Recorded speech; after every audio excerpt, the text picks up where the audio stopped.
What's going on, everybody? Ryan Pineda here. In today's video, we are going to discuss the age-old question of what is the better investment? Is it single family or is it multifamily? So for this video, we're strictly going to be talking about these investments as rental properties. Obviously, you could flip single family, you could flip multifamily. In the end, with flips, it's really just a matter of how much you're going to make on that deal. But for the rental purposes, I want to discuss all the pros and cons of single and multifamily. And all of this is just my opinion. To give you some context, I've done over 100 deals a year for the past 3 years straight. The majority of those are fix and flip with single family. Now, I also have a rental portfolio of 28 homes. The majority of those are also single family, but I have one 10-unit apartment here in Las Vegas. So I have a bit of authority to talk about it, especially on the single family side, since that's what we deal with mainly. But I also know a lot of people in the industry who have thousands of rental units that are mainly multifamily, and I've gotten a lot of feedback from them over the years. Now, for most of you watching this video, you're probably not trying to buy 1,000 units. You're probably trying to buy one deal this year, maybe a few deals, and you're deciding, should I just go buy a couple of single family homes, or should I try and buy one bigger apartment? Maybe I should buy a fourplex. Maybe I should buy a 10 unit like you have, Ryan. No matter what your goals are, hopefully this video helps you figure out which way you want to go. Everyone's situation is going to be different, so hopefully this helps you decide which way to go. So starting out, let's talk about the pros of a single family rental. So starting off, number one, there are a lot more opportunities with single family homes. It's way easier to find a deal. There's just a lot more of them out there versus the multifamily. And so you're more likely to get yourself a deal if that's what you're looking for. The other benefit of single family is if you're trying to get a good deal, the sellers of single family are less sophisticated. Typically, they're normal people who are just trying to sell their home. And so when you're dealing with a normal seller, it's a lot easier to get a better deal. The people who own multifamily are typically investors or more sophisticated people, and so it's a lot harder to get a deal from them. Another benefit of single family is that later on, if you do want to sell it, it's a lot easier just to go sell that property. And if you have a portfolio of single family homes, you don't have to sell them all. You can just cherry pick which ones you want to keep. Maybe you want to liquidate a few that have a lot of equity, or maybe they're the problem properties. You're very flexible with selling them. If you have a big multifamily building, you're going to have to sell that one property, and it's a lot harder to sell a big building than it is for one home. Another benefit to single family homes has actually come from the pandemic.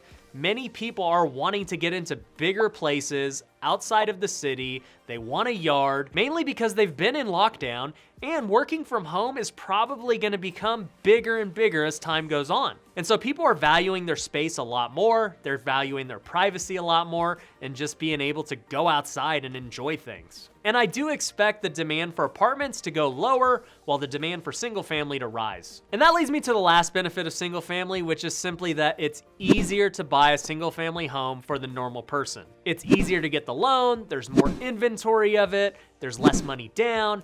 For the normal person who's just trying to get a property here or there, single family is going to be much easier. And look, here's the deal. If you don't own a rental property yet, I'm not saying only buy single family. You can most certainly buy multifamily, but think about all the pros that you're going to have with the single family home. I think it's going to be a lot easier to get in your first deal with single family. Now that's enough about the pros of single family. Let's talk about the benefits if you go the multifamily route. Hold up, before we get into the content, I gotta tell you about the rookie coaching program we just launched. We're super excited about it because we've never done anything like this. We are gonna be having 2 Zoom calls a week for people who are just now trying to get into real estate investing. Whether it be house flipping, whether it be wholesaling, whether it be rentals, we're here to help you out. On top of that, we're gonna be putting you in a brand new Facebook community, private just for all the members. There you'll be able to ask questions that my team and I can answer for you as you go through these problems that real estate investing has. Lastly, you're gonna be getting discounts on events and programs that I launch later this year. And the best part is, it's only $100 a month to join this program. Now, we actually have a special for the launch that is going to make it even sweeter for you. The first is that if you pay for a year up front, we'll give you 50% off. It'll be $600 for a year of coaching. The second part is to get in this program, you have to have my Flipping and Wholesaling Academy. We can't train you unless you have the foundation. So in order to get that academy, it's usually $1,000, but we're gonna be giving 50% off that as well. All you gotta do to get that one is use the promo code Ryan when you go to purchase. And so to recap, if you take advantage of both those deals, it'll be $1,100 for a year of coaching for the blueprint to completely change your life and learn this real estate investing game. That's less than $100 a month. It is seriously the best deal we've ever done, so go take advantage of it. Link is below. Now, back to the content. With multifamily, you only need to do one transaction to really hit a big goal. Maybe you want to have 10 units. You can knock that out by finding a 10-unit apartment. Maybe you want 50 units, 100 units, whatever the case may be, you're gonna have that really quick if you just find one deal that's right. And so multifamily is a great option if you're trying to get a lot of units really quick. But you're gonna be in a different position than most people probably watching this video. You probably have the down payment, or you have investors that are willing to put the down payment. You probably are already searching for multifamily and have relationships with multifamily brokers. And so if you're already set up that way, multifamily is probably gonna be a better choice for someone who's experienced. Now that being said, I'm talking big multifamily right now, but if you're trying to buy a duplex or even a fourplex, pretty much everything I said about single family applies to that. You can go get a normal conventional loan on a duplex or a fourplex. But once you go above that, you're getting into the commercial game and things change. But anyways, back to the multifamily pros. Another great benefit of it is that you have less risk with vacancy. Let's just say you have 50 units. They're not all gonna be vacant at once. You might have a few vacancies here or there, but all of the other units are basically diversifying your risk. And so as long as you have 90% of them paying rent, you're gonna cash flow and do great. With single family, if you just have one house and that's vacant, now you're gonna have issues. For an easy multifamily deal, let's just say you have a fourplex and one of the units goes vacant. Well, you still have the other 3 units, they're providing rent, you're probably still breaking even or maybe still cash flowing. So you have a more diversified risk with vacancy.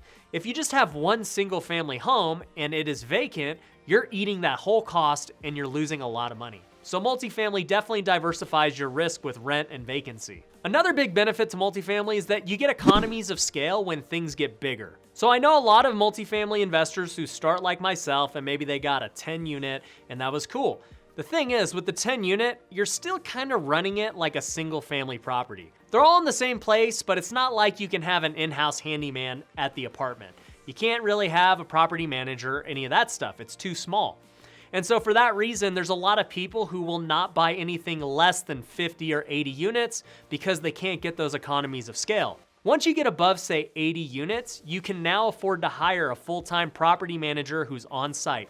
You can hire the on-site handyman. And so when all of these guys have problems or they gotta pay rent, everything is right there. And so that's a huge benefit of multifamily, having everything all in the same place. And I'll tell you, for me, as I look for more properties, if I am gonna buy a multifamily unit, I'm definitely looking for one like that, because now it's really a legit business. I personally don't look at it like a rental. I look at it like a business. What is the cash flow coming in? How much does this employee cost? How much does that employee cost? How can we get more profit?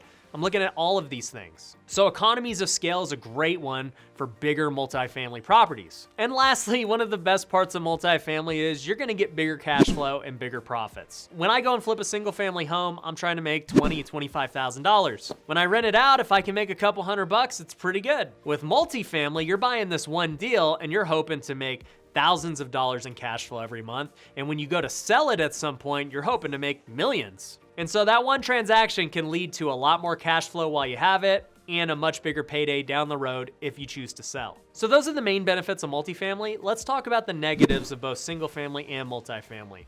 I've kind of touched on the negatives a little bit while I was discussing the pros, but let's go in depth a little more. So with single family, the biggest problem is that you gotta do a ton of transactions to build up a portfolio. It's a lot easier to go buy one deal with 100 units on multifamily than go buy 100 single family homes. Now, I've publicly stated that my goal in 2021 is to buy 50 rental units. I'm not sure how it's gonna play out. I know a bunch of them will be single family, but maybe I will find one big multifamily deal. The thing is, my position's a little different because we're good at finding single family deals. That's what we've been doing the last 6 years. And so my systems and processes are already in place to find those single family deals. I don't have to adjust anything. I just have to make the choice of, hey, instead of flipping this or wholesaling this, let me keep this one as a rental. But I understand that most people aren't in that position. Most people are just trying to do a few deals a year. And so if that's you and you want to have a lot of units, you probably got to go the multifamily route. But if you're trying to buy a couple of deals a year and it's single family, then you can definitely do that with what I'm talking about. And in fact, if you want to learn how we've been doing over 100 deals a year, you can actually get my online course. I'll link to it below. Or if you're really serious, you can be coached directly by me by going to futureflipper.com and applying. But anyways, for you to get a lot of single family rentals, you gotta do a lot of deals and you gotta be good at finding deals no matter what. Another issue with the single family rentals is the loan limits. So for most people, you can get up to 10 conventional loans in your name. I've already got 10 in my name, so I'm maxed out. I'm now in the process of getting 10 in my wife's name, but once she's got hers, now we gotta look at alternative financing. And the thing is with these alternative forms of financing is they'll definitely give me a loan, but they're gonna be at higher interest rates, they're gonna have more fees, and that just is what it is on the single family side. With multifamily, they expect you to buy more units, so they don't have these limits that conventional loans have. And that leads me to the last con of single family, and that is the vacancy that we talked about. If you own one unit and it goes vacant, you better make sure you've got some cash reserves to cover the mortgage while you try and find a new tenant. With multifamily, at least you got the other units rented out and you're probably breaking even or still making money. All right, let's jump into the last part of the cons for multifamily. So I mentioned this earlier, but one of the biggest cons with multifamily is you're gonna be dealing with more sophisticated sellers. Now, I'm not saying that doesn't mean you can't get a good deal. There are definitely savvy people who get into problems and need to sell quick. There are savvy people who just don't care and they wanna sell. So you can definitely find a good deal, but you're not just finding an average Joe who owns 100 units. That typically doesn't happen unless they inherited it or something like that. Another drawback of multifamily is typically it's gonna take you years to stabilize that property. Let's just say I've got this 50-unit apartment and they're all in need of renovation. Well, it's not like I'm gonna go kick out all the tenants today and renovate the whole property. No. I'm gonna have to renovate the vacant ones first, get those rented out. As leases come up, you're then gonna have to make the decision, do we wanna try and kick this person out so we can renovate it? Are we gonna raise rents? What are we gonna do? These are all decisions you're gonna have to make, but eventually, you're gonna wanna stabilize the place and get it to its top performance. And the reason is multifamily's value is based on how much net operating income it produces. And there's really only a few ways to raise your NOI. You're gonna either raise rents, so you're getting more per door, you're gonna have less vacancy, and you're gonna figure out how can you cut your expenses. And for you to do all that, it's a process. It's probably gonna take you a few years. And that brings me to the last con of multifamily, but it does take more capital. You're gonna have to either save up more money of your own if you're trying to do it by yourself, or you're gonna have to go out and raise more money, not only for the down payment, but also for the loan. Now, I'm a believer that capital actually isn't that hard to raise these days, especially with so much stimulus and so much money in the world right now. But for many beginners, raising that kind of money is tough. And so you may not be able to get into a multifamily unit because you don't have the capital yet. But that's just something you gotta do when you get into bigger deals. You gotta raise money no matter who you are. So where does that leave us since we know all the pros and the cons? Well, I'm not gonna say one's better than the other. It really depends on your current situation. As I said, for me, we're really good at finding single family deals, and so that's what I'm hunting. I'm not changing my business to go try and find 100-unit apartments. I'd rather just cherry pick new deals that I wanna keep. And so for my position, it's easier to build my portfolio with single family. Now, if I do wanna go into apartments, which I'm open to, it will actually be through partnering with someone else. I would rather partner with somebody who's good at finding apartment deals, who's willing to manage it and deal with everything else, and then my job will be to raise the money to buy the deal. I've got a lot of people who would love to invest with me. If you're one of those people who wants to invest, definitely comment below.